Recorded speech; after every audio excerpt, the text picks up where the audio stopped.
Cole, how are you feeling about PJ Haggerty and how he fits into the grand context and grand scheme of this roster and what the ceiling of the team is now? Well, I mean, go ahead, D-Way. I was like, you had a lot of free throw numbers that you were tossing our way. Yeah. Yeah. So, I mean, guys, as you think about last year's K-State basketball team, I mean, what is one of the things that really stood out to you as something they had to be better at? I mean, we talked about it all year. They were 326th in the country in free throw rate last year at a 27.6 rate. And if you look at the numbers, David Gasson led K-State with 124 free throw attempts. Doug McDaniel had 58 attempts at the foul line. Brendan Hassan, 66. Coleman Hawkins, 78. Max Jones, 80. CJ Jones, 46 attempts. David Castillo, 25. Look, K-State had 520 attempts as a team at the foul line last year. They made 362. PJ Haggerty in the last 2 seasons of college basketball combined has attempted 583 free throws himself. Again, K-State had 520 as a team last year.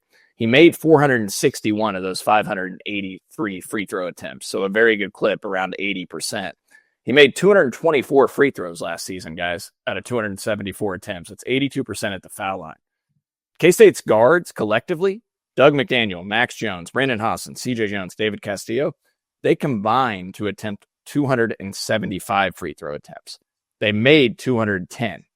PJ Haggerty made 224 on 274. He matched what those guys did collectively as an entire guard tandem. PJ Haggerty, guys, in the last 2 years of college basketball, he has been second in the country in free throw attempts and free throw makes each of the 2023-24 seasons and the 2024-25 season at Memphis. This is a dude that gets to the free throw line at an extremely high clip, and he finishes at the free throw line, and that's something K-State's needed to do. They need to get better at finishing at the rim, finishing through contact, drawing contact. Again, now your point guard, PJ Haggerty, probably going to be your primary point guard, a guy who attempted 274 free throw attempts this last year and over 300 the year before, compared to Doug McDaniel, who was 58 attempts last year.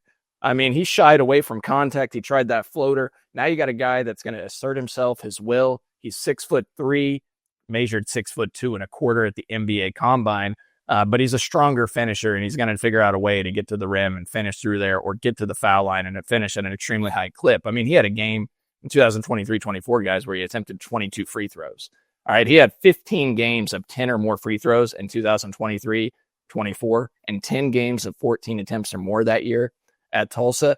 And then this last year, very similar numbers, 13 games of 10-plus free throws this last year. He had a game where he went 14 of 14 at the foul line, 12 of 12 at the foul line, 10 of 10, 10 of 11, 10 of 11. You can keep going down the list.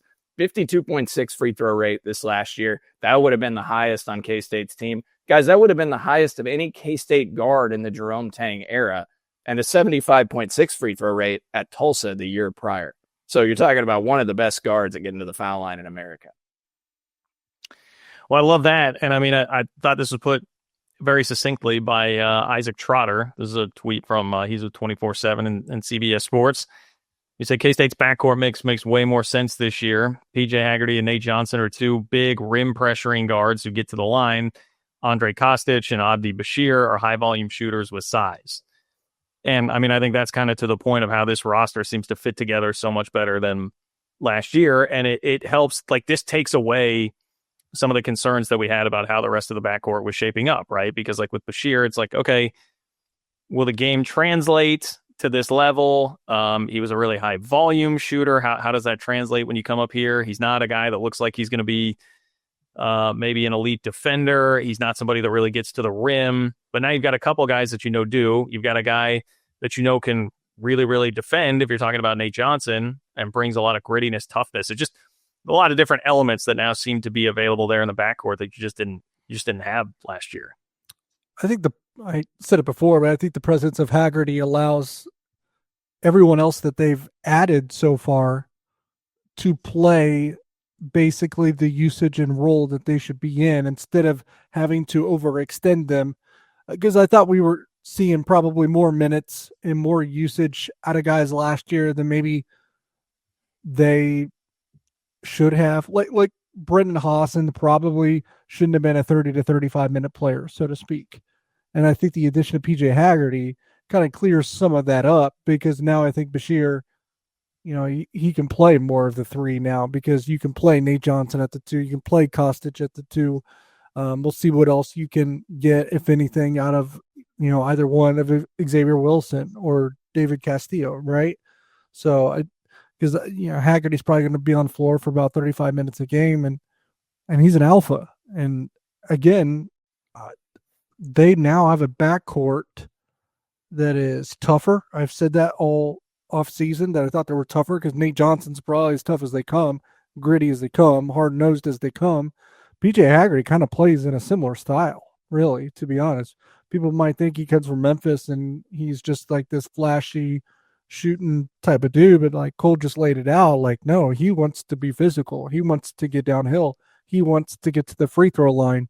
He wants to bully you in a way. So I just think that they got bigger, stronger, more physical, tougher.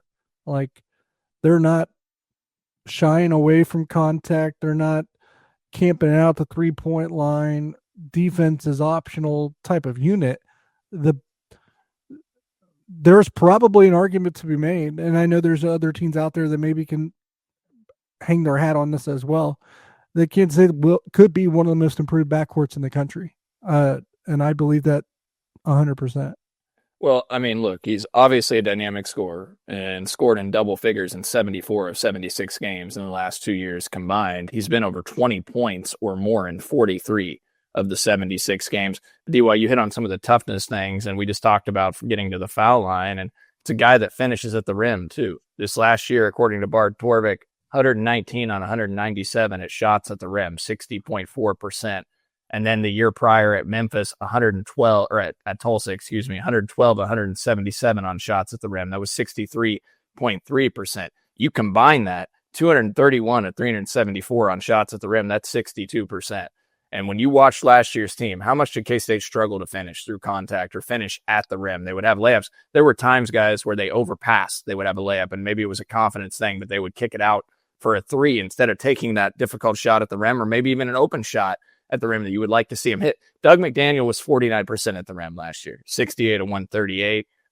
Hassan 4 of 9. Obviously, that's not his game. He's not going to the rim all that much. 46 of 94 at the rim for Max Jones. David Castillo 1 of 7 at the rim. CJ Jones 51%, 32 of 63. Now you got a guy that gets to the rim not only at a higher clip, but finishes at a very high rate as well. So he's going to get to the rim. And then Nate Johnson, guys, 93 of 158 on shots at the rim, 59% last year.